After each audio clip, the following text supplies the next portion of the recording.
Ayan guys, dito na naman tayo sa bangkag harvest na naman tayo ng sili.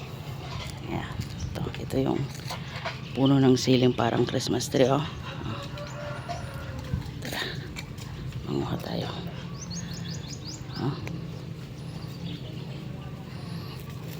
Ayan, gawin natin ulit na chili oil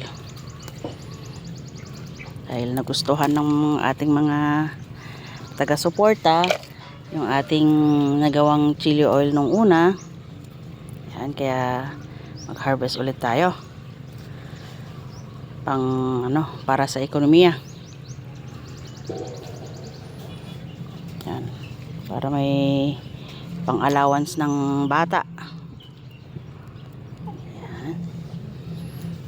Kaya kung sino man ang may gusto guys ng freshman na ganito or yung chili oil na siya o yung artim, yan, just comment down below. At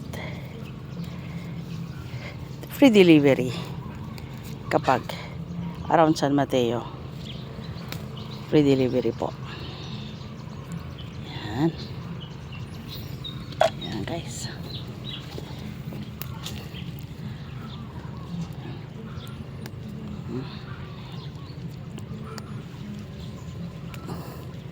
Ganda ng sikat ng araw. Ayan gaganda. Ewan ko ano ang tawag dito sa sili na to, basta ang alam ko maanghang na sili to na yung demonyo yung sinasabi nila. Kaso hindi ko alam ang pangalan talaga. Pero parang ang pangalan nito sa English is yung Reaper chili ata. Hindi ako sure, pero yun yung nag-google ko Yan, Reaper chili. Iba naman yung Taiwan kasi mahaba yun. Ito naman ano siya, parang maliliit lang siya na parang medyo pabilog ganun Pero mas malaki siya sa may sa may siling, nakukuha lang sa tabi-tabi ganun. Pero ito talaga, pagka hindi naman siya namumunga ito ng marami, yung dahon niya, ito yung binibenta na dahon ng sili na pang tinola siya itong sili na to. Pero pagka namunga naman siya, wala kang makuhang dahon niya na pang ganun, pang tinola. Ito lang, pagka namunga siya, sobrang dami talaga, as in parang Christmas tree.